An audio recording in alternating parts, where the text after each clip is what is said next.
சென்னையில் நடைபெற்ற திமுக பொதுக்கூட்டத்தில் தமிழக வெற்றிக் கழக தலைவர் விஜய் குறித்து திமுக அமைப்பு செயலாளர் RS பாரதி கடுமையாக விமர்சித்தார். இந்த கட்சியை எவனால் எதிர்த்து பேசினா அவன் இடம் பிடிச்சிட்டான் கல்லறையில் நடக்கும். இதற்குமே நான் சொல்ல வேண்டிய அவசியம் இல்லை.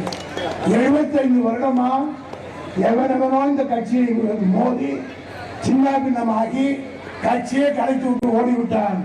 நேற்று உழைத்தவர் காலான் 17 மாதம் ஆகிற திமுகவை கிண்டி பார்த்தேன் என்று சொன்னால் நான் இந்த கூட்டத்திலே சொல்கிறேன், திமுக காரன் தூங்கினால் கும்பகர்ணன், எந்திரித்து நின்றால் இந்திரஜித் என்பதை மறந்துவிடக்கூடாது.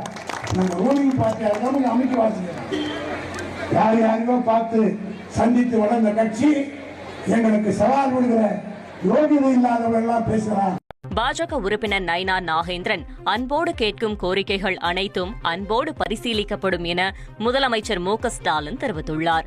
சட்டப்பேரவையில் மானிய கோரிக்கை விவாதத்தில் பங்கேற்று பேசிய பாஜக சட்டமன்ற குழு தலைவர் நைனா நாகேந்திரன் பாபநாசம் மணிமுத்தாறு அணையை ஒன்றாக இணைக்க வேண்டும் என்பது உள்ளிட்ட பல்வேறு கோரிக்கைகளை முன்வைத்தார்.